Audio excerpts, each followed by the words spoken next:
The most important service of the year in the temple in Jerusalem in ancient times was the Yom Kippur service. And the most important element of the Yom Kippur service was a paradoxical process called the Shnei Seirim. They would take two, and the Torah describes this. The Torah tells us, take two identical goats and bring them into the tabernacle, and Aaron had to pick out two lots. And one of them was Hashem, one of them was for God, and that Sa'ir, that goat would go to be a sacrifice on the altar. And the other one was La'azazel, for naught, or for it would be led out into the desert, and eventually it would be thrown off a cliff, led off a cliff, and it would die. If you think about it, this is really a very strange process. The Gemara, the Talmud, it highlights how the two goats have to be exactly the same. The Talmud says, Shavin b'mareh, they have to look the same, uv'koma, they have to be the same height, uv'damim, and they have to cost the same amount, uv'likchatan ke'achad, and they have to be bought at exactly the same time. In other words, you're taking these two goats that are exactly the same, casting lots, and in a kind of strange randomizer process, you are dictating what's going to happen to them. One of them is going to be offered as a sacrifice in the temple. One of them is going to be led off a cliff to die, and as the Talmud puts it, be torn limb from limb. This is the central service of the day.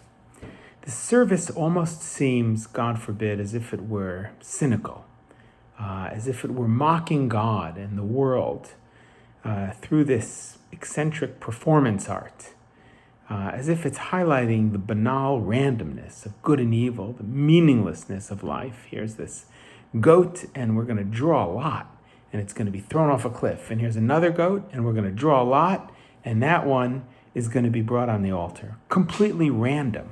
Why are we making decisions on the day of judgment, on the day of truth, on the day when God is deciding what's right and wrong, what should happen? It seems to be the day of the most determinism. And yet the highlight of that day is a process of randomness. This is a very strange sacrifice for the Yom Kippur day. Why do we do this? What's the message? Seems to fly in the face of everything that we hold sacred, especially on Yom Kippur. Imagine for a moment that you are one of the goats, one of two in the Holy Temple, and you assume that you're destined for a sacrifice. I mean, that's what happens in the temple on 364 days a year, 365 days a year. We bring animals as sacrifices, and you're led into the temple, and that's what you think. And now a lottery chooses one over the other. And what happens? This is a little bit like life. In life, things happen and we don't know why they happen. Things happen because we live in a world that is seemingly unjust, where bad things happen to good people and good things happen to bad people. And as human beings, we imagine we have a tremendous amount of control, but really we have a lot less control than we realize. One goat is relieved because the other one is chosen by lottery for the altar. And so I guess the other goat assumes he's going to go free. Imagine you're that goat. You're led out of the temple. You think you're going free. But what happens? You're led into the desert and off of a cliff, only there to die. Both goats die. In fact, all goats die. And all of us will die. The question that matters is not how to escape death. The question that matters is not making sense of why things happen to us in life. The question is, which of the goats has lived a more nobler life?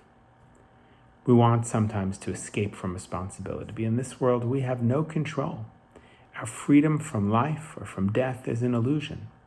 What we can do is aim within all that randomness in the universe that's represented by these two goats, to live a life of holiness and meaning, to live a life that is la Hashem, as the one lot says, to be on the altar, rather than la'azazel, for naught. No human being escapes this world alive. The question is, will we have lived it LaHashem or LaAzazel? Will we have lived it for God and end up on the altar?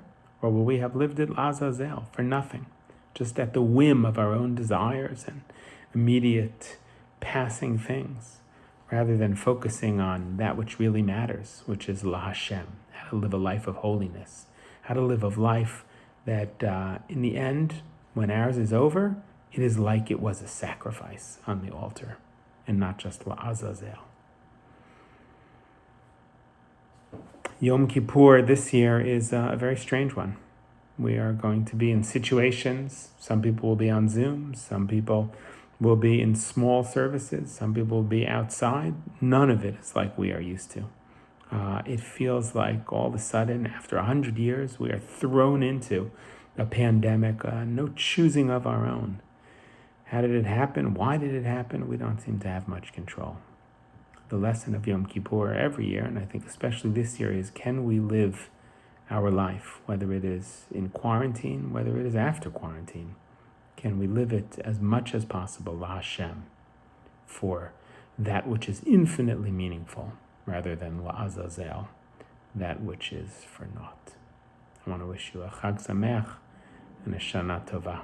Have a good and sweet year.